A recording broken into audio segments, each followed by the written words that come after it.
Assalamualaikum warahmatullahi wabarakatuh. Salsa, seorang gadis biasa dari keluarga sederhana di Bandung, memutuskan untuk tidak melanjutkan kuliah demi membantu orang tuanya yang bekerja keras membiayai kakaknya kuliah di luar negeri. Dengan tekad kuat, Salsa mendaftar untuk bekerja di luar negeri dan diterima sebagai pekerja rumah tangga di Arab Saudi. Di sana, dia bertemu dengan Aziz, seorang pria kaya raya dan mantan tentara yang harus menggunakan kursi roda. Hubungan mereka yang awalnya hanya profesional, perlahan berubah ketika Aziz mulai terpikat oleh kebaikan dan kecantikan Salsa. Saat hidup mereka semakin dekat, sebuah kejutan besar muncul. Aziz melamar Salsa, membawa gadis sederhana itu ke dalam dunia yang sama sekali berbeda. Bagaimana Salsa menghadapi perubahan hidup yang begitu dramatis ini? Penasaran dengan cerita lengkapnya? Jangan lupa like, komen, share dan subscribe channel Rahasia Ranjang untuk melanjutkan menyaksikan cerita ini. Di sebuah sudut kota Bandung yang sejuk, di antara deretan rumah sederhana dengan halaman kecil yang dipenuhi pot bunga, hiduplah seorang gadis bernama Salsa. Usianya baru 19 tahun, baru saja lulus SMA dengan nilai yang cukup baik, meski tidak pernah berlebihan membanggakan diri. Setiap pagi, ia terbiasa membantu ibunya menyapu halaman sebelum matahari benar-benar naik. Rumah mereka tidak besar, tapi terasa hangat oleh tawa dan canda keluarga. Ayahnya bekerja di sebuah kantor swasta, pulang larut demi menambah penghasilan. Ibunya pun bekerja di sebuah kantor kecil, menempuh perjalanan jauh setiap hari dengan angkutan umum. Mereka bukan keluarga kaya, tapi mereka juga tidak pernah merasa benar-benar miskin. Meski begitu, setiap senyum yang mereka pertahankan menyembunyikan lelah yang tak pernah benar-benar hilang. Salsa tumbuh dengan kesadaran penuh bahwa setiap rupiah yang dimiliki keluarganya datang dari keringat dan pengorbanan. Ia tidak pernah meminta barang-barang mewah, cukup memiliki pakaian layak dan makanan hangat di meja setiap malam. Di kamarnya yang kecil, terdapat meja belajar tua yang pernah dipakai kakaknya dulu. Dindingnya ditempeli foto keluarga, sebuah pengingat bahwa kebahagiaan sejati tidak selalu diukur dari harta. Setiap malam, sebelum tidur, Salsa mendengar langkah kaki ayahnya yang berat ketika pulang. Seringkali ia melihat ibunya memijat bahu ayahnya, sambil menyembunyikan rasa lelah mereka di balik senyum. Semua itu membuat hati Salsa penuh rasa hormat dan sayang yang mendalam pada kedua orang tuanya. Ia tahu, keluarganya berjuang bukan untuk kaya raya, tapi untuk tetap bersama dan saling menjaga. Kehidupan keluarga Salsa menjadi semakin berat sejak kakaknya berangkat kuliah ke luar negeri. Kakaknya memang pintar, mendapat beasiswa sebagian, tapi biaya hidup di negeri orang tetap besar. Ayah dan ibu Salsa bekerja 2 kali lebih keras, mengurangi banyak hal demi mengirimkan uang untuk kakak setiap bulan. Seringkali mereka menunda membeli kebutuhan rumah tangga demi memastikan kiriman uang itu tidak terlambat. Salsa melihat semuanya dengan mata kepalanya sendiri, merasakan tekanan yang terus membayangi rumah kecil itu. Namun, orang tuanya selalu berkata, "Semua ini demi masa depan kakakmu." Kalimat itu selalu membuat hati Salsa bergetar, antara bangga dan sedih. Ia bangga pada kakaknya, tapi juga merasa hatinya tertarik untuk ikut menanggung beban itu. Meski usianya masih muda, Salsa bukanlah tipe gadis yang hanya memikirkan dirinya sendiri. Di sekolah, ia sering menjadi tempat curhat teman-temannya, selalu memberi saran bijak meski kadang ia sendiri bingung bagaimana mengatasi masalahnya. Ia terbiasa bangun lebih pagi untuk membantu menyiapkan sarapan, lalu berangkat sekolah dengan sepeda tuanya. Saat pulang, ia tidak langsung beristirahat, melainkan membantu ibunya mencuci pakaian atau menyapu lantai. Kadang, di sela aktivitasnya, ia melamun di jendela sambil memandang jalanan yang sepi, bertanya-tanya bagaimana masa depannya nanti. Ia tahu banyak teman-temannya sudah merencanakan kuliah di kota besar, bahkan ke luar negeri. Tapi di hatinya, ia ragu apakah ia akan punya kesempatan yang sama. Keraguan itu menjadi bayangan yang terus mengikutinya, meski ia selalu berusaha terlihat ceria di hadapan keluarganya. Malam itu, Bandung diguyur hujan deras. Suara rintik hujan berpadu dengan aroma tanah basah yang masuk melalui jendela kecil di kamar Salsa. Ia duduk di tepi ranjang, memandangi foto keluarganya yang terbingkai kayu. Tatapannya lama terhenti pada wajah ayah dan ibunya, yang tampak tersenyum tulus meski ia tahu senyum itu dibangun dari kelelahan yang panjang. Di luar kamar, ia mendengar suara ibunya yang sedang menghitung uang di meja makan, menghela napas panjang setiap kali jumlahnya tidak cukup. Hati Salsa terasa sesak. Ia tahu, suatu saat nanti, ia harus mengambil keputusan besar. Keputusan yang mungkin akan mengubah hidupnya selamanya. Malam itu, di tengah suara hujan yang tak kunjung reda, benih tekad itu mulai tumbuh di hati seorang gadis sederhana dari Bandung. Hujan malam itu meninggalkan udara dingin yang meresap hingga ke tulang. Salsa terbangun lebih pagi dari biasanya. Duduk di meja makan sambil memandangi ibunya yang sedang menyiapkan sarapan dengan mata yang tampak lelah. Ayahnya sudah berangkat lebih awal karena ada pekerjaan tambahan, meninggalkan secangkir kopi yang masih hangat di meja. Salsa menatap ibunya lama, menyadari gurat-gurat di wajah yang semakin jelas. Di dadanya, ada rasa ingin membantu yang sudah tak bisa dibendung lagi. Ia tahu bahwa jika terus diam, beban itu hanya akan semakin berat bagi ayah dan ibunya. Sejak malam hujan itu, pikirannya hanya dipenuhi satu hal, ia harus ikut berkorban. Namun ia juga sadar, keputusannya nanti tidak akan mudah diterima keluarganya. Siang itu, setelah membereskan pekerjaan rumah, Salsa duduk di ruang tamu menunggu ibunya pulang.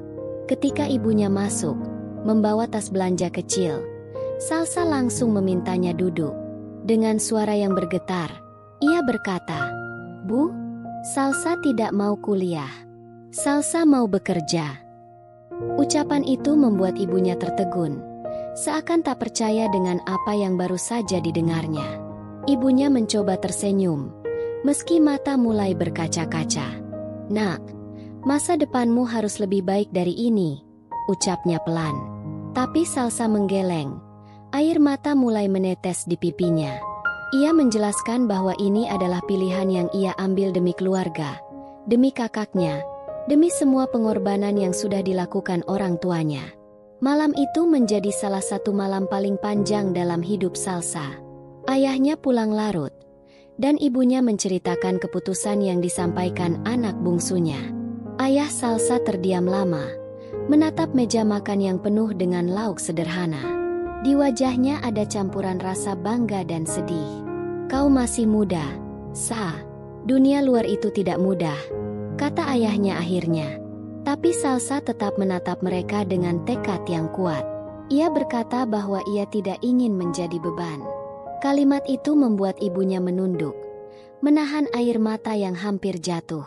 Mereka tidak langsung memberi jawaban malam itu, seolah butuh waktu untuk menerima kenyataan yang pahit namun penuh pengorbanan ini. Beberapa hari berikutnya, suasana rumah terasa hening. Ayah dan ibu Salsa jarang membicarakan topik itu, tapi tatapan mereka kadang bertemu dengan mata Salsa dan berhenti sejenak, seolah ingin berkata banyak hal namun memilih diam.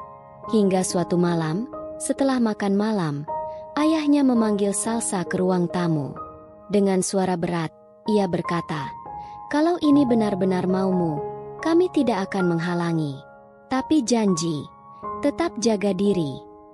Ibunya duduk di samping, menggenggam tangan Salsa dengan erat.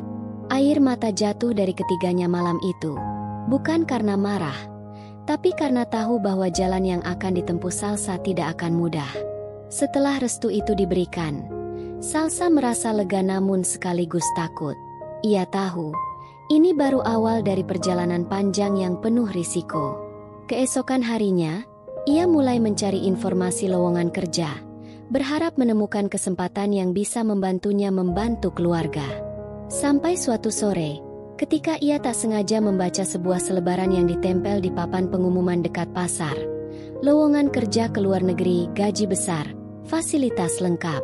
Hati ini berdegup kencang. Tanpa berpikir panjang, ia mengambil kertas itu dan memasukkannya ke tas.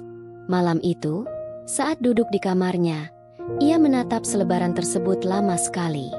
Dalam hati, ia tahu, hidupnya sebentar lagi akan berubah selamanya. Keesokan paginya, Salsa berangkat menuju alamat agen yang tertera di selebaran.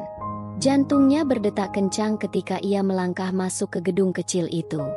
Di dalam, beberapa orang duduk di kursi plastik, menunggu giliran untuk wawancara. Bau parfum murah bercampur dengan aroma kopi instan memenuhi ruangan. Salsa mengisi formulir dengan tangan yang sedikit bergetar, menuliskan namanya, alamat, dan alasan ingin bekerja di luar negeri. Petugas agen menatapnya dari balik meja, lalu tersenyum tipis, seolah sudah terbiasa melihat gadis-gadis muda datang dengan impian besar. Kalau kau lolos, kau akan bekerja di rumah majikan di luar negeri. Gajinya besar, kata petugas itu. Ucapan itu membuat hati Salsa bergetar, antara harapan dan kekhawatiran yang saling berebut tempat. Dalam hati, ia berdoa agar ini adalah jalan yang benar. Hari-hari berikutnya penuh dengan proses yang melelahkan. Ia harus mengikuti pelatihan, belajar bahasa, dan memahami pekerjaan rumah tangga yang akan dilakukan di negeri orang. Terkadang ia merasa lelah dan ingin menyerah, tapi setiap kali wajah ayah dan ibunya terlintas di benaknya, ia kembali bersemangat. Dalam setiap pelatihan, Salsa berusaha menguasai semua keterampilan dengan cepat. Pelatihnya sering berkata, "Kau punya kemauan yang kuat, itu modal paling berharga."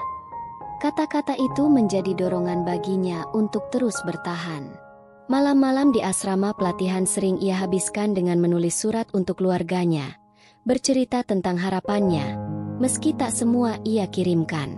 Dalam hatinya, ada rasa takut yang diam-diam tumbuh, takut jika nanti yang ia hadapi jauh lebih sulit dari yang dibayangkan. Akhirnya, hari yang dinantikan pun tiba. Salsa dinyatakan lolos seleksi dan siap diberangkatkan ke Arab Saudi. Saat mengabarkan berita itu ke rumah, ibunya menangis di telepon, campuran antara bangga dan khawatir. Ayahnya memberi nasihat panjang tentang menjaga kehormatan dan keselamatan diri. Malam sebelum keberangkatan, Salsa duduk di teras rumah, memandang langit Bandung yang bertabur bintang. Ia membayangkan masa depannya yang masih penuh tanda tanya. Hembusan angin malam terasa berbeda malam itu, seperti membawa pesan bahwa ia tidak akan lagi menjadi gadis yang sama setelah pulang nanti. Hatinya berdegup kencang membayangkan dunia yang benar-benar asing menantinya di sana. Perjalanan ke bandara di pagi buta itu terasa seperti mimpi. Mobil agen menjemputnya, dan dari jendela ia melihat jalanan Bandung yang basah oleh embun. Di bandara, ia bertemu dengan rombongan pekerja lain yang juga akan terbang ke negeri asing. Beberapa tertawa mencoba menghibur diri, beberapa hanya diam dengan tatapan kosong. Salsa memegang paspornya erat-erat, seolah itu adalah kunci menuju takdir barunya. Saat pesawat mulai lepas landas, matanya panas menahan air mata. Ia menatap keluar jendela, melihat tanah airnya perlahan mengecil di kejauhan. Dalam hati, ia berbisik, "Tunggu aku pulang dengan membawa kebanggaan." Setibanya di Arab Saudi, udara panas menyambutnya seperti dinding tak terlihat yang langsung menampar kulit. Dari bandara, ia dibawa ke sebuah rumah besar dengan pagar besi tinggi. Rumah itu tampak megah, dikelilingi taman terawat dan pilar marmer yang menjulang. Di sanalah ia bertemu untuk pertama kalinya dengan majikannya, Aziz. Seorang pria berusia 35 tahun, duduk di kursi roda dengan tatapan tenang namun tajam. Ia mengenakan pakaian putih bersih, dengan sorot mata yang sulit dibaca.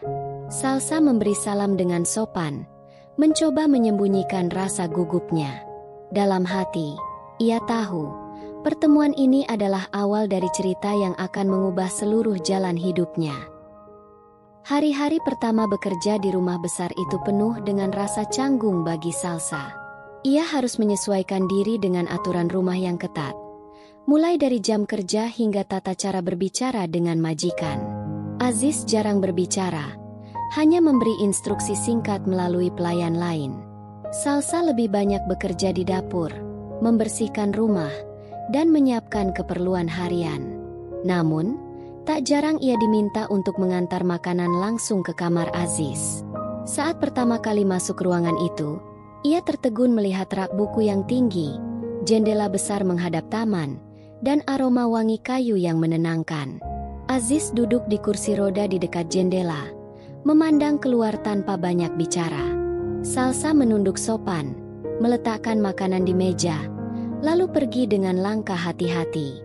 Meski begitu, tatapan mata pria itu seakan mengikuti langkahnya hingga pintu tertutup. Seiring waktu, interaksi mereka mulai bertambah. Aziz mulai berbicara sedikit lebih banyak, kadang menanyakan kabar atau sekadar berkomentar tentang cuaca. Salsa selalu menjawab dengan sopan, menjaga jarak seperti yang diajarkan di pelatihan. Namun, ada momen-momen kecil yang tak terelakkan, seperti saat ia membantu mengambil buku yang jatuh dari pangkuan Aziz, atau ketika ia mengantar teh panas di sore hari dan mereka bertukar senyum. Di momen-momen itu, Salsa mulai melihat sisi lain dari pria itu. Meski tegas dan berwibawa, Aziz juga terlihat kesepian. Dalam diam, Salsa merasakan ada beban yang ia pikul, entah dari masa lalunya atau dari kondisinya sekarang. Suatu sore, hujan turun deras di luar jendela besar ruang kerja Aziz. Petir menyambar, membuat suasana rumah terasa sunyi dan dingin. Salsa sedang membersihkan meja ketika Aziz tiba-tiba berkata, "Kau jauh dari rumah, pasti berat, ya?" Pertanyaan itu membuat Salsa terdiam sejenak. Ia tersenyum tipis, mencoba menjawab singkat, "Ya, Tuan, tapi saya terbiasa." Aziz menatapnya lama, lalu mengangguk pelan. Percakapan singkat itu menjadi awal dari obrolan-obrolan lain yang lebih hangat. Kadang, ia bercerita tentang masa mudanya sebagai tentara, tentang perjalanan yang pernah ia lalui, dan tentang cedera yang membuatnya tak bisa berjalan lagi. Setiap cerita itu membuat Salsa semakin memahami, di balik kekayaan dan kekuasaan, Aziz hanyalah manusia yang juga merasakan kesepian. Hari-hari pun berjalan dengan irama baru. Aziz mulai memanggil Salsa untuk menemaninya membaca di taman, atau sekadar menikmati teh sore bersama. Salsa awalnya canggung, tapi perlahan mulai merasa nyaman. Ia menyadari, Aziz selalu memperhatikan setiap gerak-geriknya, seakan membaca sesuatu dari tatapannya. Kadang, saat ia berbicara, Aziz menunduk sedikit, menyembunyikan senyum tipis. Bagi Salsa, perhatian itu terasa aneh namun hangat. Ia tahu batasnya sebagai seorang pekerja, tapi di hatinya mulai tumbuh rasa yang sulit ia pahami. Perasaan itu bukan cinta yang meledak-ledak, melainkan kehangatan yang tumbuh perlahan, seperti api kecil yang diam-diam mengusir dingin di malam hari. Suatu malam, ketika ia hendak meninggalkan ruangan setelah membereskan buku-buku Aziz, pria itu memanggilnya pelan. "Salsa." Suaranya tenang, tapi ada nada berbeda di dalamnya. "Terima kasih, karena membuat rumah ini terasa hidup lagi." Kata-kata itu membuat hati Salsa bergetar. Ia hanya tersenyum, menunduk, lalu keluar dari ruangan dengan langkah yang lebih lambat dari biasanya. Di luar, angin malam berhembus pelan, membawa perasaan aneh yang belum pernah ia rasakan sebelumnya. Ia tahu, hubungannya dengan Aziz perlahan berubah. Dan entah itu baik atau buruk, ia tak bisa lagi membendung arus yang sudah mulai mengalir di hatinya. Sore itu, matahari di Arab tampak lebih indah dari biasanya. Cahaya keemasan menembus jendela besar ruang tamu, memantulkan warna hangat ke seluruh ruangan.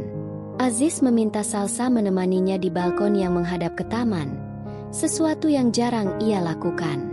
Udara hangat bercampur aroma bunga mawar yang ditanam di sepanjang pagar. Salsa mendorong kursi roda Aziz dengan hati-hati, lalu berhenti di sudut balkon. Mereka duduk dalam diam, hanya suara burung dan hembusan angin yang mengisi suasana. Dalam hati, Salsa bertanya-tanya mengapa sore itu terasa berbeda. Ada ketenangan, tapi juga ketegangan yang aneh. Aziz menatap langit sebentar, lalu memalingkan pandangannya ke Salsa.